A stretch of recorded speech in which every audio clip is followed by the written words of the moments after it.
Hello, welcome to this week's episode of Let Me Ask You This. I am your host, E.B. Hepworth, and I'm so thankful that you are here. I start every episode by saying it just means the world to me that you're here. You could be anywhere in the whole world and you're choosing to be here and you're choosing to listen to this conversation. And so I want to say I don't take it lightly. I'm truly so humbled and grateful that you're here. And I'm so excited about this week's episode because it's one of my dearest, closest friends, Marisa Howard. Marisa, we have been super close friends since college. We lived together in college. We were in each other's weddings. We've been alongside each other in every season since. And Marisa is preparing to leave for the Olympics. Marisa has had a dream of running in the Olympics since as long as I can remember, obviously way before I even met her. But she is just such a remarkable athlete, but an even more remarkable daughter and just follower of Jesus. Every time I think of this woman and this friend of mine, I mean, I could tell you story after story of us just sitting on the couch in our 20s and in college. And she just has always had this deep rooted desire to be obedient and to follow Jesus and to honor Jesus with how she lives and how she speaks and how she runs. And oh my gosh, she's just so remarkable. Can you believe that sometimes you'll look around and you'll think some of my greatest heroes are like my friends? Like I am like in relationship with some of the most inspiring people. I mean, it's incredible. And so, like I said, Marisa is preparing to go to the Olympics and she is running the 3,000 meter steeplechase. And she has attempted to do this so many times. And this is the first year that she made the Olympic squad. And so this episode is all about just unraveling the concept of not giving up. If I don't anyone that lives this message of just truly not giving up, it is this woman. And so without further ado, I hope you enjoy this conversation with one of my dearest, most remarkable friends, Marisa Howard. Okay, welcome everyone. I'm so excited. This is one of my dearest, longest, oldest, tannest friends, Marisa Howard. And I just was telling her I just did her intro and I was like, oh my gosh, this chick is so achieved. And also when I think about her, I don't even think about the achievements. I'm like just the remarkable friend that she is. And she just always shows up. And we used to be neighbors, RIP, so sad. And roommates. Oh yeah, I said that in the intro too. And I'm just so excited about this episode. So Marisa, welcome. Thank you. Thank you. I haven't gotten to do a podcast yet with somebody that I know, so I'm very they're excited. All strangers. Okay. Yes. So tell us who you are. Tell us give us a little Spark Notes version for somebody who has no idea who Marisa Howard is. Who are you? Yes. So my name is Marisa Howard. I am an Olympian. Come on. That's going in the IG snap box of this episode. I actually have never introduced myself as that, so that's very cool. I've been introduced as that in recent weeks, but but ultimately you think you'll get a tattoo? I don't think I'm gonna get a tattoo. Jeff's I want a necklace. I want a necklace. But what I've said previously in some other podcasts is that first I'm a Christian, and then I'm a wife, and then I'm a mom, and then I'm a runner. And so just making sure that those are in the correct line. And there's been times where they've gotten out of line, and I feel like, of course, as a family, we try to kind of reel it back into you can feel when all of a sudden you're like, whoa. Yes, and I'll have some stories about that recently. And so I'm a Boise local now. I've been here. Where were you raised? Yeah, so born and raised in Pasco, Washington. Come on, you're Tri-Cities local hero right now. You gotta own that. I was front page the other day in the newspaper. And I saw your mom post it. Yes. Guys, her mom's so proud of her. Okay, so you're from Pasco.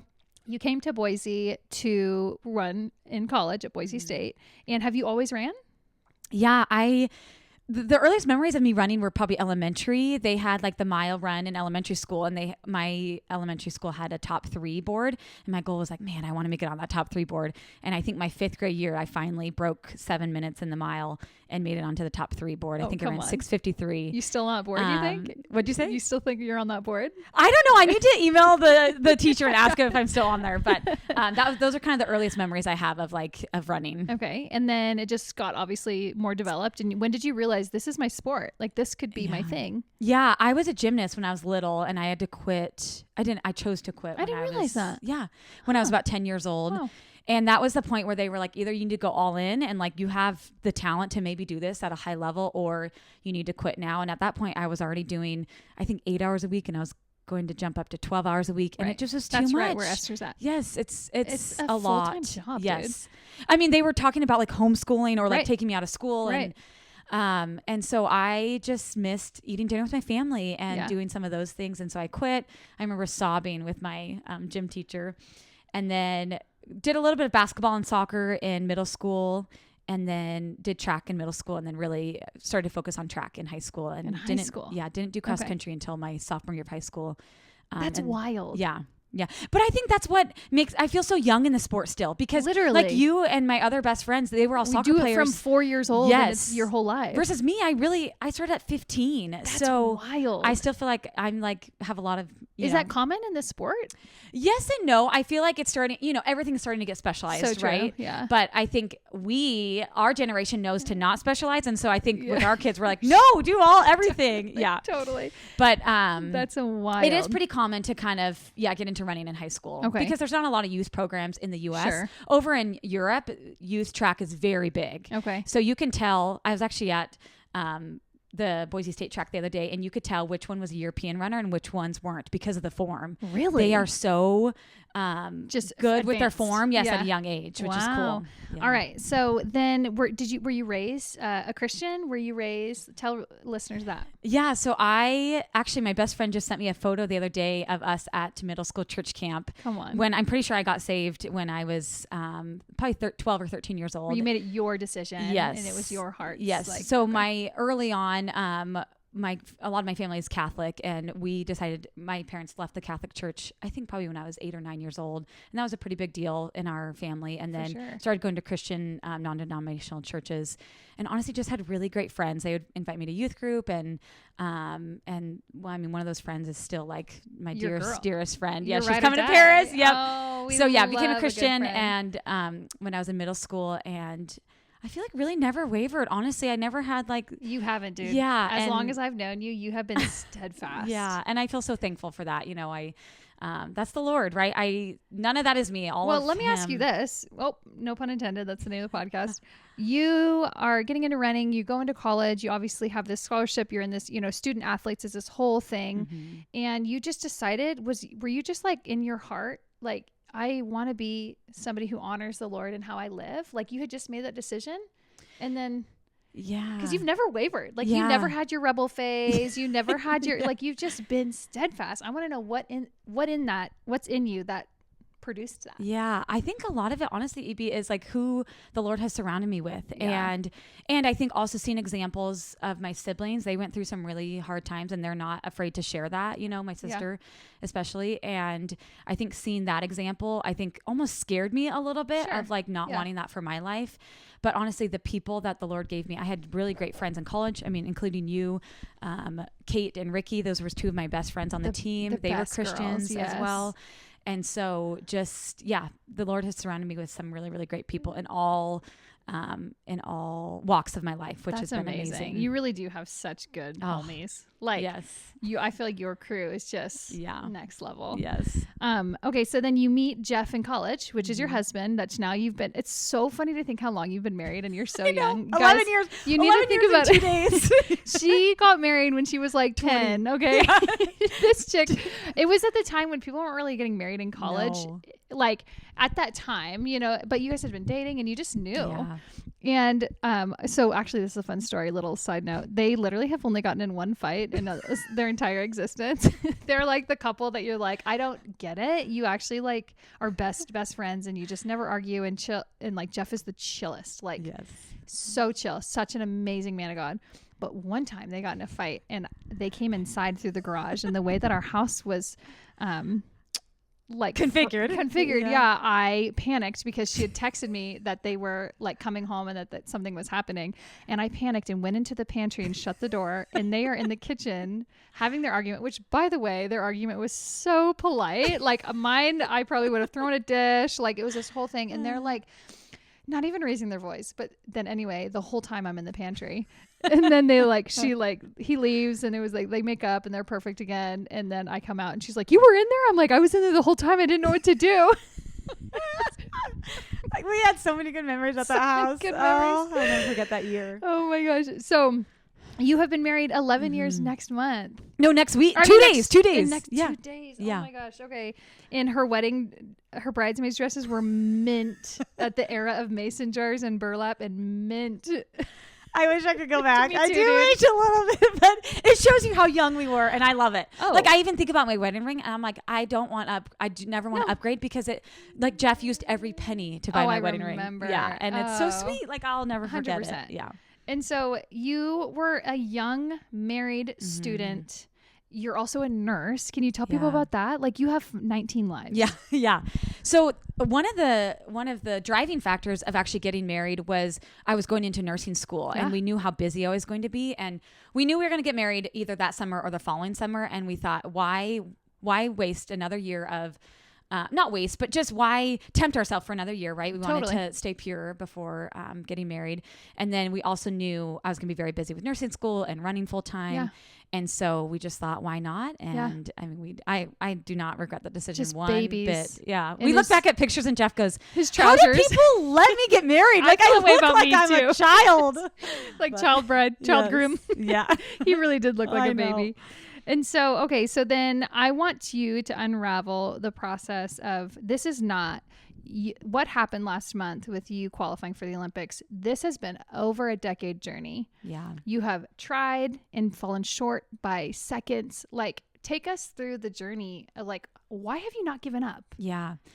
Great question. I just always felt in my heart of hearts that like I had more potential in this sport and that I felt like the Lord was going to tell me when I was going to be done. And I've always felt that I was going to run into my late 30s and keep competing. And for listeners, tell us how old you are. I'm 31. Okay. About to be 32. Yes. And tell us this, like even how the last previous times when you've tried to qualify. Yeah. So in 2016, I was qualified for the trials and about 4 weeks before started having this really bad hip pain. Yep. And ended up with a really nasty stress fracture in my hip.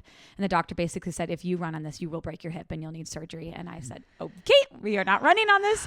So we still went to the trials. My best friend, Marianne, she still came out with us. We were just reminiscing on this story yesterday. We remember like crying in church together, like after like finding out that I couldn't compete and just like, it's so grieving sweet. The dream. And it's so sweet now, 8 years later, like that, the redemption of that, right? Oh my gosh. I remember how bad that injury was. I'm thinking of all your injuries. Yes. And I had a lot of injuries. Thankfully, I haven't had a lot of injuries in recent years, but then 2020 came around. COVID happened, and I remember texting some people and I'm like, no way they postponed the Olympics. No way. And we were wanting to start a family after 2020. And so then grieving that a little bit was really hard because then my best friend got pregnant and I was like, oh, we're going to have our babies together. We've been planning that. Yes, forever. And so then obviously waited a year and came out in 21 and was fifth. I mean, was very proud of that. Like, came into the trials probably ranked 8th or 9th and ended up 5th.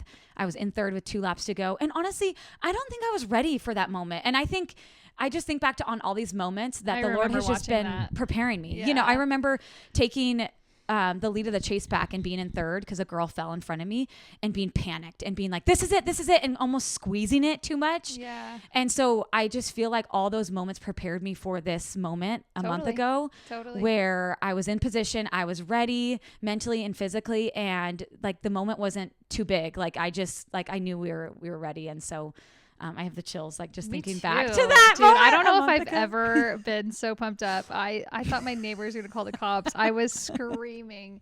Okay. So, and the other thing is like you are racing all over the world all the time, right? Mm-hmm.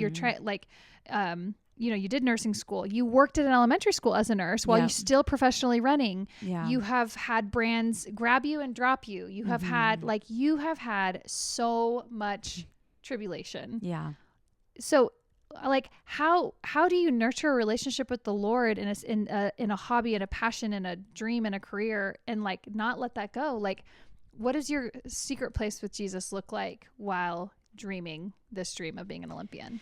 Yeah, I think it's this constant, like he's constantly refining me, right? And I think, and I'll share this little story. Going into the trials, a few weeks before the trials, I had a really poor race. Like I ran 9:30. Really? Yeah, I was in Portland. I had a really poor race. I ran 9:34. So that's almost 25, can't even count, almost 30 seconds slower than what I just ran at the trials. Wow. Had a really pro race. Nobody was talking about me going to the trials, right? And Which, by the way, did that bother you? No, not Okay. at all. I love being the underdog. Okay. Yeah. But before that race, I just had this really poor mentality of, oh, I'm a Christian and I have this mental side figured out because I'm a Christian. And the Lord totally stripped that away from me, right? like, and girl. was like, no, like I have to constantly refine you. And Yes. I feel like we are squirrels like this, like this, like this. And he is just like, focus on me. And what ended up happening after that race was I got off social media. I was living in Romans 8. I know Evie loves Romans 8. Was also felt like the Lord was just like, the other scripture that was on my heart was Esther, like I prepared you for a time as this, and another one was Joshua, and just the power of the Lord where they were walking around for 7 days and the wall just fell. And I'm like, if he is that powerful, imagine like what he can do in my life potentially. And so I just camped out there for a few weeks leading to the trials and got off social media, was just done with the comparison game. That's so and good. again, I just got off social media again, leading into the Olympics, and my best friend, Marianne, she's posting for me, which is so nice. So good. But yeah, I feel like it's just this constant refinement, right? We think we have it figured out and we don't. And I feel like the Lord has just constantly refined me over the years. That's so good. Yeah. Like we have to constantly. I want to kind of go there actually with the social media aspect because it's such a, like, I'm looking at you, obviously top in the world. The audacity that you have to, you're like, that you could compare yourself. I'm like, look, she's already proved it. Can't she? Like, what has that done by deleting it? Yeah, you're in the present, right? And instead of seeing good. what so-and-so is doing over there, I'm focused on what we're doing. I'm trusting my coach more. I've always trusted him. But when you're seeing what somebody else is doing, it's undermining what your coach is doing. Totally. And it's not just running, right? It's this can be applied to motherhood and to 100%. nursing. Diet, Yes. And so I think social media has a place, but I think it really quickly can turn into this constant scrolling. And also it's a time suck, right? Like instead of for Kai right now, we're in the room with him when he's going to sleep. Like I just sit in a chair and read. Instead of scrolling now, I'm in my word reading the Bible. And I'm like, what greater thing could I be doing right now than, being filled up instead of being, pulled from through this social media. Yeah, so consuming something else instead of consuming something that's going to actually be nutrients for your soul. Yes, it's exactly. Okay, so Kai, you have a baby. Yes. So tell the listeners who don't know you about your son. Oh my gosh, he is just a joy. I'm really curious. We would love more children, and I'm really curious what number 2, 3, or 4 would be like because he is literally an angel. He's perfect. He's I feel kind of bad for whoever has to follow him. I know, and people are like, Marisa, you guys are doing such a great job. You guys, he has red hair. We don't know where that came from. It's so sweet. The other day, Emmy said, Kai, your hair's orange. And we're dead. We were dead. But anyways, Emmy is my best friend's daughter. But yeah, he is the sweetest boy, the most tender. He has all the words now. So right now he's like, Mama, watch this. Daddy, is that an airplane? And this phase has just melted me. It makes me want 10 more children. And he's 2. Yes, he's 2. Yep. And so you gave birth to him. How on earth do you give birth and then become an Olympian? Like, how do you recover from birth? And run. My midwife was one of my really good friends, and she said, if you take the time in this early phase, she really charged me, like, take the time in this early phase, you will pay dividend. It'll pay dividends later on. And so she really told me to take my time in that really early postpartum to just rest and recover. And she said, listen to your body. And there was times where I pushed it a little bit and I had to scale back. And I think that's something that's nice as a runner is I'm very in tune with my body. And so then when I did go through that birth experience, I was very in tune with like, this does not feel normal. And there are changes, like my body will never be the same. Right. Sure. But also it's stronger now, which is so crazy and so cool. And I want to like encourage moms, like if you're worried about having a baby, like you will come back stronger mentally and physically. After birth, you're like, dude, I can do anything. Come on, I could do this. Yes. Holy moly. Okay. Well, you have been on this journey. It has been decades in the making. Yeah. What do you feel like is the biggest piece that the Lord is teaching you in this? Oh gosh. That's a really great question, EB. Probably like life is a marathon. And I don't know. I think what I said earlier is like the refining, right? It's this constant refinement. Even right now, I'm in the talks with some companies to get a contract, and I feel like it's now taking everybody wants you, right? Yes. All of a sudden, so then. But EB, no, they don't. And that's, Right. I think that's where this lie comes in again of why is it taking so long? I thought I would sign a deal the week after the trials. Yeah. And then it's this lie again of like, oh, I'm not good enough. And this carrot, right? Always. And it's like, no, that is a lie straight from the enemy. Like Since Eden, that is always what echoes in our mind. Yes. And so I think just the Lord has to constantly refine us every single day, even for people who are at the top of this sport. That's wild. Yeah. Earlier you said you were going to tell us a story about. When just understanding your priorities. And yes, knowing, our priorities. Yeah. So after the trials, we came back to Boise. We got really sick with stomach bug, which was such a bummer. Did? Yes. Literally, we couldn't even celebrate. We got back Saturday. I came back. I was throwing up, left church on Sunday, throwing up. Yes. You would go to church the day after the trials. Gosh, you are next level. I know. We just hadn't been in forever. But anyways, so we got all recovered from that. And then we went up to Bogus. We were going to be staying up at Bogus for the next 3 weeks training. And we were up there for probably 3 days. And Jeff just kind of said, Marisa, this isn't working for our family. Yeah. And I was like, oh, wait a minute, but this is like for my dream. Yeah, totally. But Jeff is, like you said earlier, he's so chill, but when he speaks, his conviction is his conviction. And when he speaks, I listen because I know that he's not going to say something that isn't like from the Lord. Totally. And so I 100% agreed with him. I just needed him to say it because I felt like Isn't that funny? You knew the nudge was there. Yes. But you just eyes on the prize. Yes, exactly. Like, oh, this is what I need to make it. But really what I needed is to be home, to be centered, to be cooking meals for my family, to be seeing my community and my friend group. And I feel so rested. I feel so filled up by, my community and the people that the Lord has surrounded me with. And so I think the benefit that we would have gotten training wise was not going to outweigh what I got from, getting my priorities back in line. Your body's ready. Yes. Like mentally, like you said, that's the thing of tackling and doing the work of that. Yeah. Oh my gosh. Yeah. And I think too, sometimes I make these decisions as an athlete and I forget, wow, I have a 2-year-old and he's living out of the car basically with me, and it's 100 degrees out. And so I think it was a matter of the Lord kind of recentering us, and we feel so relaxed and centered and just ready to go to Paris. And just for some reason in my head I'm like, oh, you're going to the Olympics, like you shouldn't be lifting a finger, like someone should be cooking all your meals.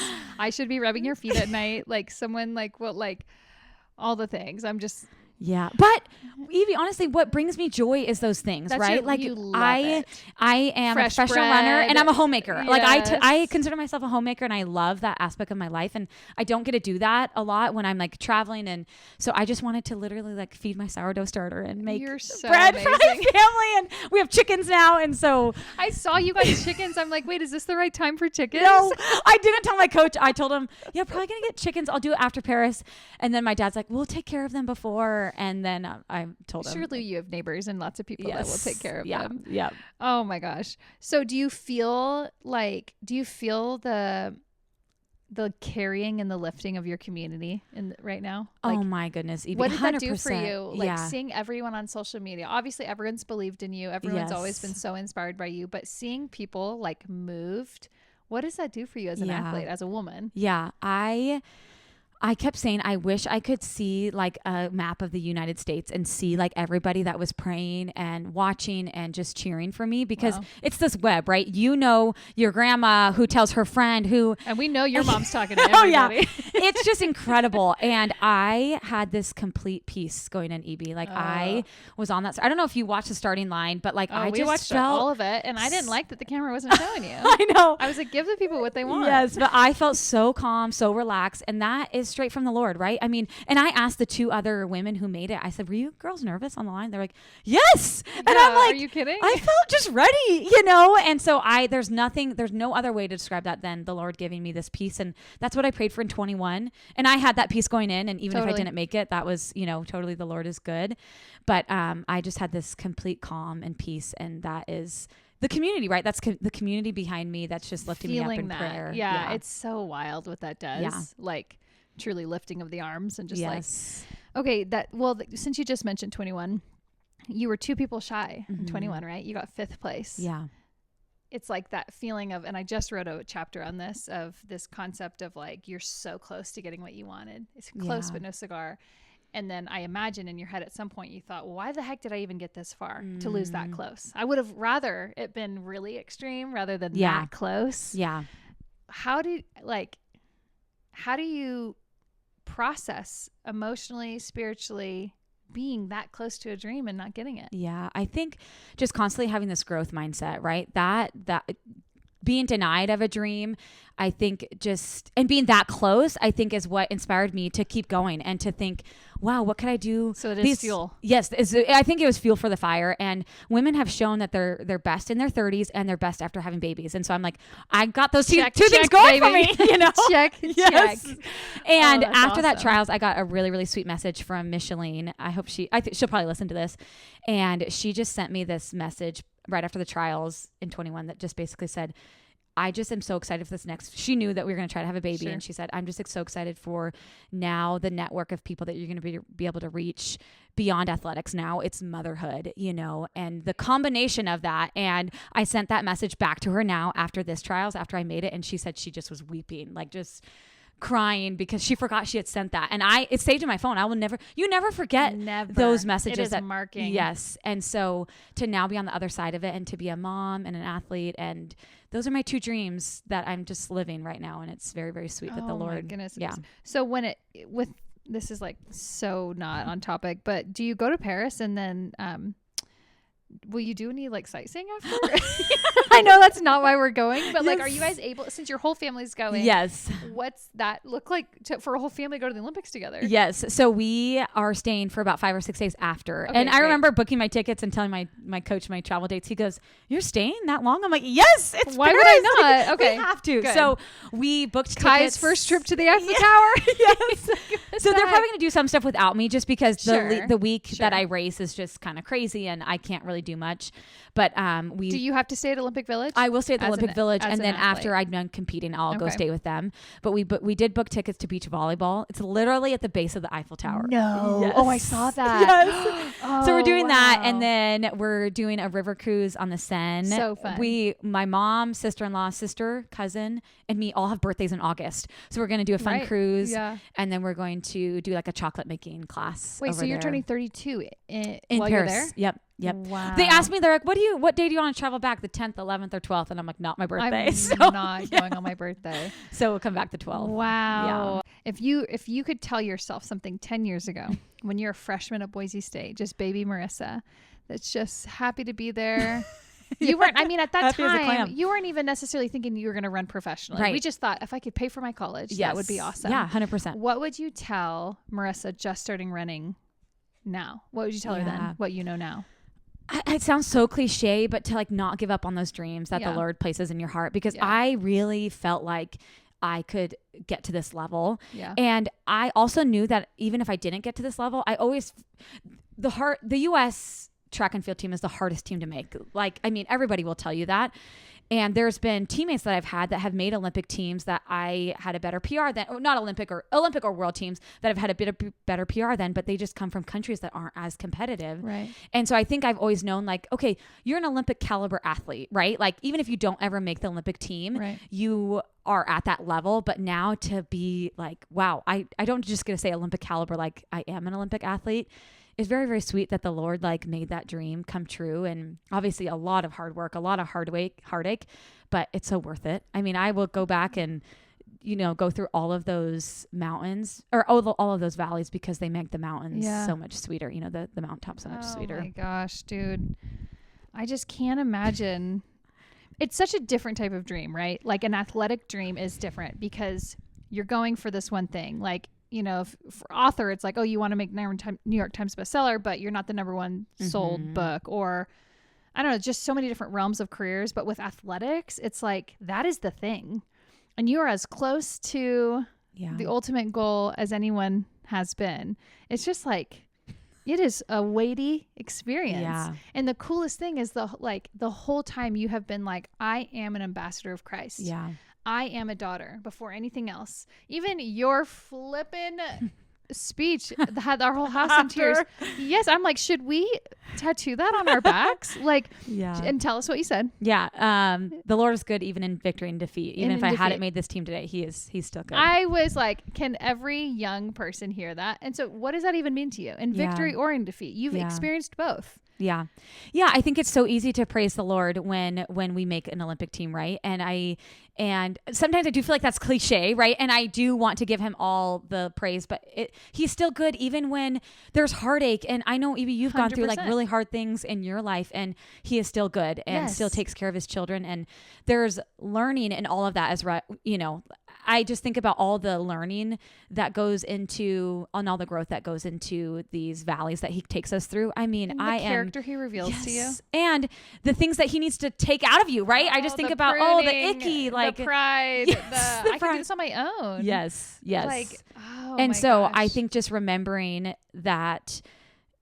I think just always remembering where my priorities are, and remembering that first, yes, I'm a Christian, and that even if all this fades away, I'm a Christian, and I'm a Christian first. Yes, I'll be an Olympian. That doesn't mean you don't get disappointed. That doesn't mean when you didn't make the team in 21, you weren't devastated, that there's no heart stuff to process. But like understanding that my soul is at rest and has a home because of the cross is like that.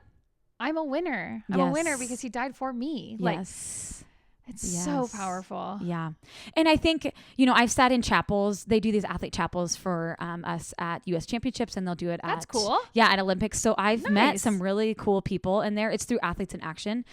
Nice. And it's amazing. And I've sat next to world champs and Olympic champs and had them say, it's empty. Like it did not feel that void. And I knew that there was something missing. Flowers and so in the field. I hope that I can be that, that light to somebody, hopefully in Paris, that like maybe has a disappointing day, and just tell them like there is something more to this than this Olympic experience. Yeah. Oh, you're so amazing.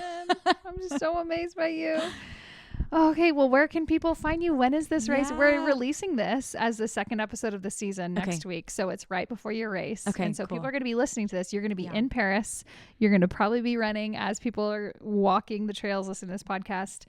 So when is your race? How can they watch it? And where can people find you to cheer you on? Yeah. So I race August 4th and August 6th. So August 4th will be the prelim, and then August 6th is the final.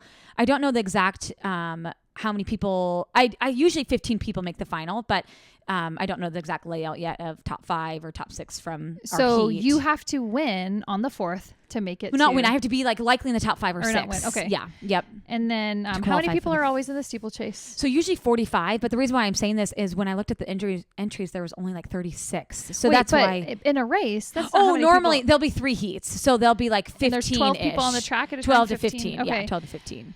I mean, that should be a whole other episode, because I was trying to think about the strategy in which you pass people. Yeah. And I was like, and then even on the trials when the girls, that last jump, she fell, and you're like, well, of course she fell. Her legs are done. Yes. They're jello. I mean, we should probably, we'll just leave that one to the curb. But okay, so you have to make top 5 on the 4th to make it to the final. Because there's 3 heats and each top 5 make it. Okay. Yep. Yeah. And then that'll be at like 2 a.m. Boise time. Like we race at like, And then the final will be more normal time. I think it's like 7 or 8 p.m. Europe time, which would be 8 hours back for Boise time. But I believe NBC is usually the carrier of that. So either NBC or Peacock, I think, are the 2 that will be airing it. And then Instagram, I'm at Marisa V. Howard. Okay. My best friend's like, you need to change it so it's a little bit easier to find you. Keep it forever. I was M. Steeple. I don't remember what I was, but Marisa Vanderhauer or something. But Marisa V. Howard. And then it's because her maiden name was Vandermolle. Yes. Which is what? Dutch? I think it is Dutch. Yeah, Vander something. Yeah.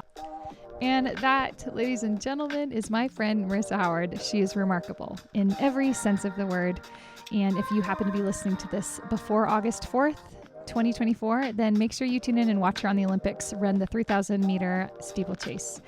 And I say this on every episode. I start it and I end it this way. Thank you. Thank you for listening to this conversation. And if something stood out that Marisa said, would you just share it on socials? It means so much. It helps this conversation reach more ears. Even if you have an extra second or 2, would you rate this podcast on whatever platform you're listening to it on? That makes all the difference.